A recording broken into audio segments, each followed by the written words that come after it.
जिस तरह दुनिया में आने वाला हर इंसान अपने जन्म से पहले ही अपनी मृत्यु की तारीख यमलोक में निश्चित करके आता है, उसी तरह इंसान रूप में जन्म लेने वाले भगवान के अवतारों का भी इस धरती पर एक निश्चित समय था। वो समय समाप्त करके अपने लोग वापस लौट गए थे। आज हम आपको भगवान श्री राम के देह त्यागने के बारे में बताएंगे। भगवान श्री राम के मृत्यु के वर्णन में सबसे बड़ी बाधा उनके प्रिय भक्त हनुमान थे, क्योंकि हनुमान के होते हुए यमराज की इतनी हिम्मत नहीं थी कि वो प्रभु श्री राम के पास पहुंच सके। पर श्री राम ने इसका हल निकाला।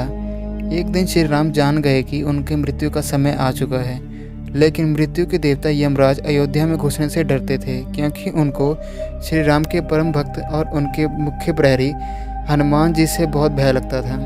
यम के प्रवेश के लिए हनुमान जी को हटाना जरूरी था, इसलिए श्री राम ने अपनी अंगूठी महल के फर्श पर एक छेद में डाल दी और हनुमान जी से इसे खोज कर लाने के लिए कहा। हनुमान जी ने एक छोटा सा रूप धारण करके उस अंगूठी को ढूंढने के लिए छेद के नीचे प्रवेश कर गए।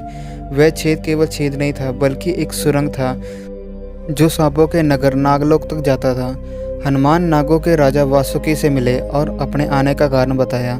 वासुकी हनुमान जी को नागलोक के बीच में ले गए, जहाँ अंगूठियों का पहाड़ जैसा ढेर लगा हुआ था। वासुकी ने हनुमान जी से कहा, यहाँ आपको श्री राम की अंगूठी अवश्य ही मिल जाएगी। हनुमान जी सोच में पड़ गए कि वो अंगूठी कैसे ढूंढ पाएंगे, क्योंकि ये तो भूसे में सुई जैसे ढूंढने के बराबर था। लेकिन सौभाग्य से पहली अंगूठी जो उन्होंने उठाई वह श्री राम की अंगूठी थी।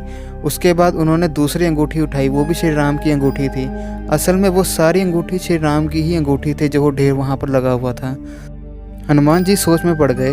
वासुकी मुस्कुराए और बोले, जिस संसार में हम रहते हैं वह सृष्टि और विनाश के चक्र से गुजरती है। इस संसार के प्रत्येक सृष्टि चक्र को एक कल्प कहा जाता है। हर कल्प में 4 युग होते हैं। दूसरे भाग यानी त्रेता युग में श्री राम अयोध्या में जन्म लेते हैं। एक वानर इस अंगूठी का पीछा करता है और पृथ्वी पर श्री राम मृत्यु को प्राप्त होते हैं। यह प्रक्रिया हजारों कल्पों से चली आ रही है। ये सभी अंगूठियाँ असली है। अंगूठियाँ गिरती रही और इनका ढेर बड़ा होता गया। भविष्य के रामों के लिए भी यहाँ अंगूठियों के लिए काफ़ी जगह है। हनुमान जी जान गए कि उनका नागलोक में प्रवेश करना और नागलोक में अंगूठियों के पर्वत का मिलना कोई एक आकस्मिक घटना नहीं है। ये श्री राम का उनको समझाने का एक मार्ग था कि मृत्यु को आने से रोका नहीं जा सकता। श्री राम मृत्यु को प्राप्त होंगे, संसार समाप्त होगा, लेकिन हमेशा की तरह संसार पुनः बनता है और श्री राम भी दोबारा जन्म लेंगे। तो दोस्तों, ये थी हमारी आज की वीडियो। आपको ये वीडियो कैसी लगी हमें कमेंट सेक्शन में ज़रूर बताइए।